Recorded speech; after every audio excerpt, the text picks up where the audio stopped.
विश्वास कैसे होना चाहिए। विश्वास में हम आगे देखेंगे। विश्वास के बारे में, पाप के बारे में अच्छे से समझा, अब हम विश्वास के बारे में समझेंगे। उत्पत्ति किताब उसका 15 अध्याय, हाँ इसका 15 का 13 पद पढ़िए, कोई भी पढ़िए, जरा ऊंची आवाज में पढ़िएगा। क्या लिखा है? तब यहोवा ने अब्राहम से कहा, तब यहोवा ने अब्राहम से कहा, यह निश्चय जान की तेरे वंश पराये देश में परदेसी होकर रहेंगे और उस देश के लोगों के दास हो जाएंगे और वे उनको 400 वर्ष तक दुख देंगे। अब मेरी ओर जरा ध्यान दीजिए।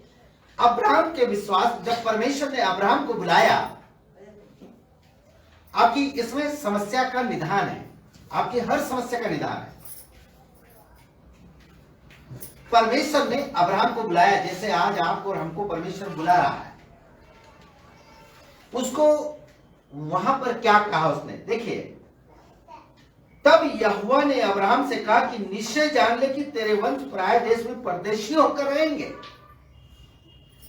भाई तू मेरे पीछे आ, लेकिन एक बात को ध्यान रखना, तेरा वंश है ना पराये देश में परदेशी होकर रहेगा। तू जहां रह रहा वहां नहीं रहेंगे वो। परमेश्वर उसको बड़े अद्भुत रीति से कह रहा कि तेरा वंश पराये देश में परदेशी होकर रहेंगे। तू मेरी सेवा कर, लेकिन तेरा वंश परदेश में जाकर परदेशी होकर रहेगा। अभी मान लो कि ये बात आपको और हमको कभी कोई कहता है, और भाई मेरे बच्चे काहे को परदेशी रहेंगे, मेरे घर में रहेंगे, मेरे पास रहेंगे, होगा ना ऐसा, है ना। दादी दादा लोग अपने नाती पोतियों को बांध के रखते हैं।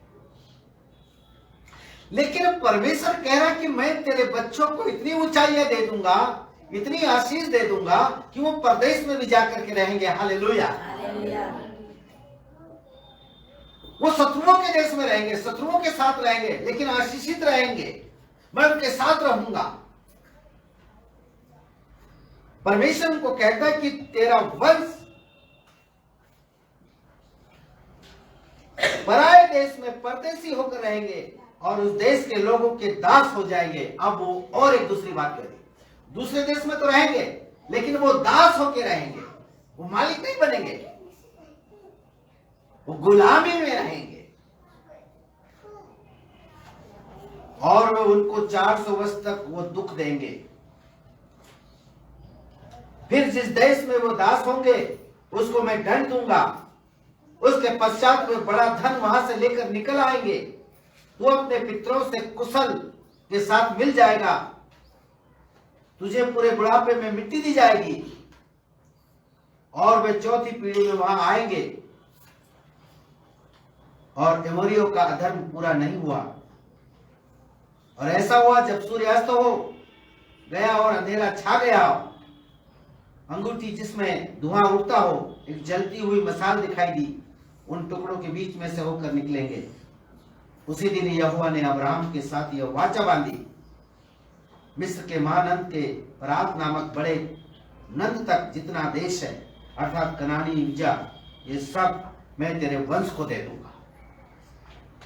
अब सवाल ये उठता है कि परमेश्वर ने उसको जब बुलाया तो उसको कहा कि तेरे वंश को मैं पराये देश में दास होके रखूंगा और 400 वर्ष तक मैं उन्हें दुख भी दूंगा और वो 400 वर्ष तक दुख में सहते रहेंगे। लेकिन उनके बाद मैं उनको दुख देने वालों को मैं दंड दूंगा और उन्हें वहां से निकाल कर उच्च स्थान पर और देश के उच्च स्थान पर मैं उन्हें बिठा दूंगा। इतनी बड़ी प्रतिज्ञा। अब मैं एक चीज आपसे प्रश्न पूछना चाहता कि जो मैंने आपको संदेश दिया है, अब्राहम ने किसके लिए विश्वास किया? कोई को अब्राहम ने किसके लिए विश्वास किया? आने वाली पीढ़ी के लिए। हालेलुया। अब्राहम ने इस बात के लिए परमेश्वर के पास आया कि मेरे आने वाले बच्चे आशीषित हो जाए। लेकिन उसको यह भी मालूम था कि मेरे बच्चे दुख उठाएंगे। अब्राहम तो जीवन भर से दुख उठा रहा है। अब्राहम की तो 7 पीढ़ियां दुख उठाते आ रही थी। अब्राहम का घराना और अब्राहम के पिता माता पिता आदि काल के लोग दुख में ही गुजरते आ रहे थे। उसने कहा 400 वर्ष तक ही दुख उठाए, कोई बात नहीं, लेकिन 400 के बाद तो छुटकारा मिलेगा। हालेलुया। मतलब उसका विश्वास देखो कि हम तो जन्म जन्मांतर दुख उठाते आए हैं, हम तो गुलामी की आग में जीवन भर जलते आए हैं, लेकिन मैं प्रभु यीशु मसीह पर विश्वास कर लूंगा, उसके बाद मुझे क्या मिल जाएगा? मेरे औलाद को और मेरे वंश को छुटकारा मिल जाएगा। इसका मतलब हुआ कि उसने अपने वंश के लिए, अपने पुत्रों के लिए, अपने बच्चों के लिए और अपने घराने के लिए परमेश्वर पर विश्वास किया। हम जो विश्वास कर रहे हैं, हो सकता है आज और आप और हम जो विश्वास कर रहे हैं, ये विश्वास कल के लिए हमारे बच्चों के लिए एक आशीष का कारण बनेगा, हमारे घराने के लिए एक कारण बनेगा, क्योंकि आज विश्वास करेंगे और कल उसका प्रतिफल मिलेगा। इसलिए हमारा विश्वास, अब्राहम ने जब परमेश्वर के निकट आया, उसके रास्ते पर चलने लगा, उसने जो विश्वास किया अपनी आने वाली कौम के लिए, आने वाले उसके बच्चों के लिए, आने वाले उसके फ्यूचर के लिए। आपको और हमको परमेश्वर सिखाता है कि आने वाले फ्यूचर के लिए हमको परमेश्वर ने विश्वास में लाके खड़ा किया। हालेलुया। दूसरी बात, उत्पत्ति किताब 12:4 पढ़िएगा। यहोवा के इस वचन के अनुसार अब्राहम चला, यहोवा के इस वचन के अनुसार अब्राहम चला, और लूत भी उसके संग चला, और लूत भी उसके संग चला। और जब अब्राहम हारान देश से निकला, और जब अब्राहम हारान देश से निकला, उस समय वह 75 वर्ष का था। जब अब्राहम को परमेश्वर ने बुलाहट दी, अब मेरी ओर ध्यान दीजिएगा, जब अब्राहम को परमेश्वर ने बुलाया उस समय वो कितने वर्ष का था? 75 वर्ष का। अब इसके पास कोई संतान नहीं थी। ये लूत है, इसका भतीजा है, अपने भतीजे को साथ में लेके निकला है।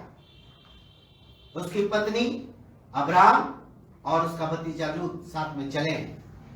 जो साथ में रहे वो लोग इतना फेथफुल नहीं रहे, लूत इतना परमेश्वर पर विश्वास नहीं किया। लास्ट में लूत को परमेश्वर आशीष देता रहा, लेकिन वो विश्वास नहीं करता रहा। आखिरी में लूत की दुर्दशा हो गई और लूत अलग हो गया। लेकिन अब हम यहां पर गौर करें कि अब्राहम जब परमेश्वर की बुलाहट के अनुसार चला, उस समय कितने वर्ष का था? जोर से बोले, कितने वर्ष का था?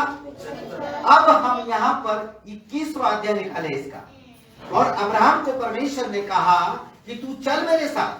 तो वो कहता है, प्रभु मैं तेरे साथ जाके क्या करूंगा? मेरे पास तो वंश भी नहीं है, मेरे पास तो वंश नहीं है। तो परमेश्वर ने उसको कहा कि तू चल तो सही, मैं तुझे एक बेटा दूंगा। उसको ये बात कब कही उसने? 75 वर्ष के समय में जब उसे निकाला और उसने कहा। अब 21वां अध्याय का 5 पद पढ़िए, देखिए वहां पर क्या लिखा मिलता है।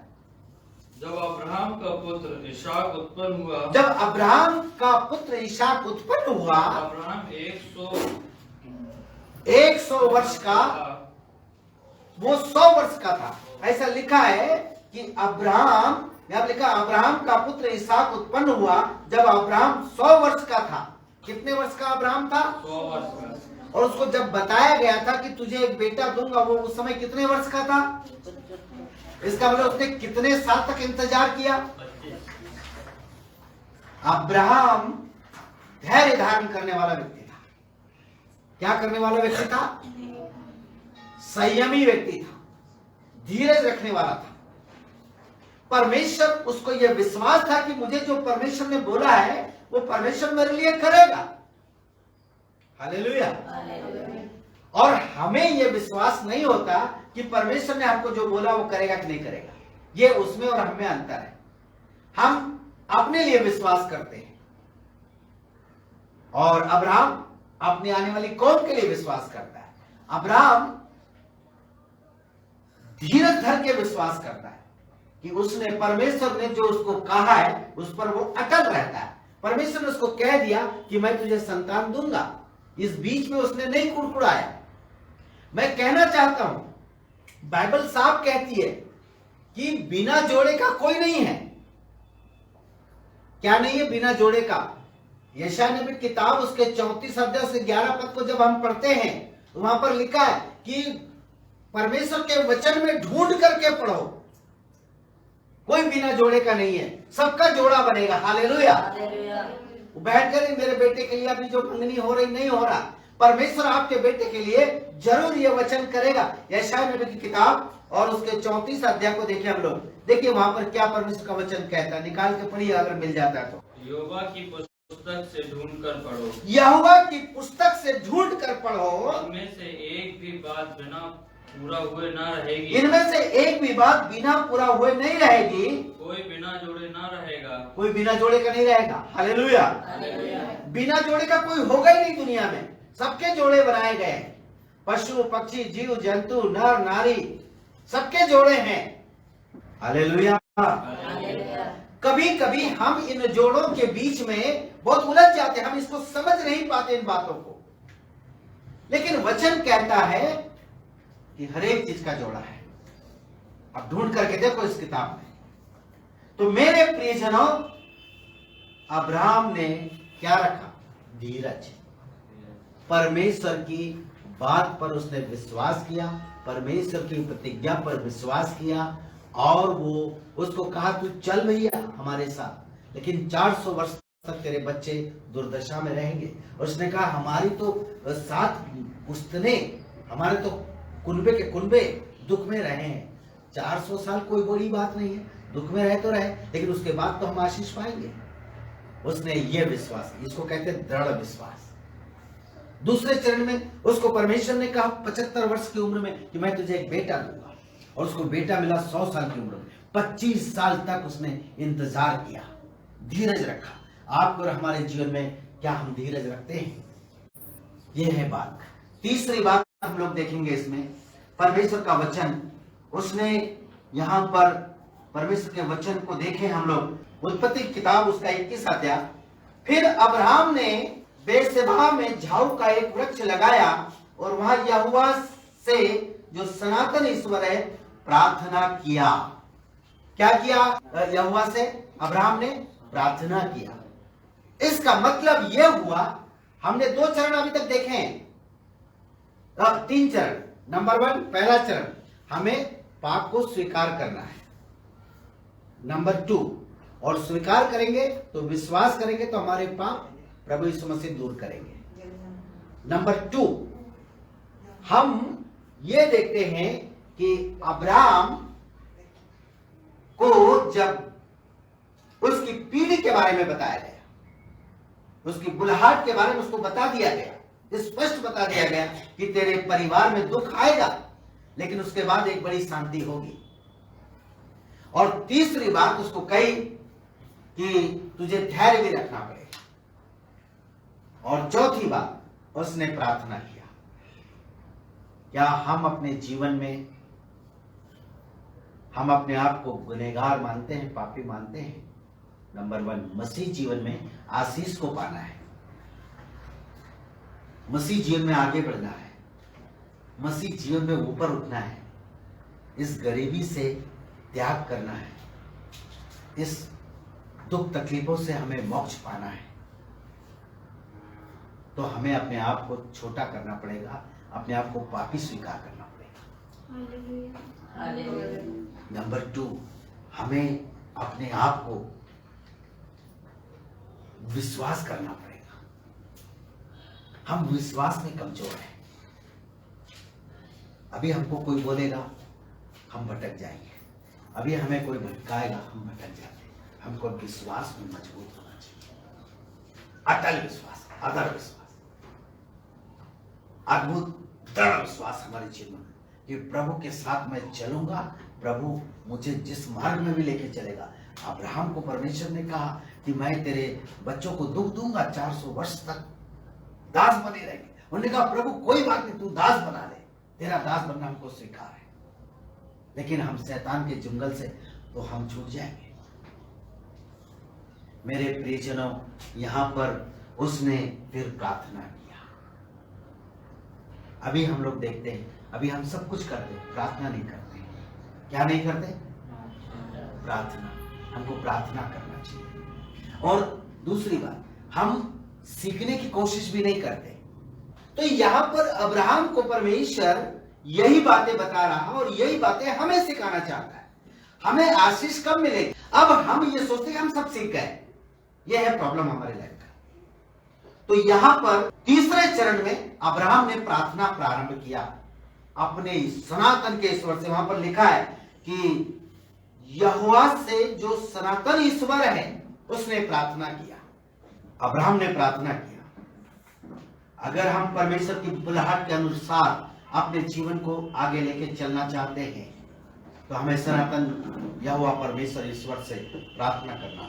उसके बाद में हम लोग देखेंगे उत्पत्ति किताब 20 का 17। तब अब्राहम ने यहोवा से प्रार्थना की और यहोवा ने अबीमेलेक और उसकी पत्नी और दासियों को चंगा किया और वह जलने लगी। मतलब उसने सनातन के ईश्वर से प्रार्थना किया। सबसे पहले वो परमेश्वर की बुलाहट में आया, उसने धीरज रखा और उसने सनातन के ईश्वर से प्रार्थना किया और फिर उसने अबीमेलेक की पत्नियों के लिए प्रार्थना किया और उनको पुत्र होने लगे। हम बुलाहट में तो आ गए। आज बहुत सारे मसीह लोग बुलाहट में आ गए, लेकिन वो सनातन ईश्वर से प्रार्थना नहीं करना जानते, उस पर विश्वास नहीं करना जानते। दुख आया, हम बदल जाते हैं। उसको कह दिया कि तेरे 400 वर्ष तक तेरी पीढ़ी दुख में रहेगी, उसके बाद वो आशीष को प्राप्त करने लगेंगे। उनके जीवन में बदलाव आ गया। मेरे प्रियजनों, आप इस बात को समझें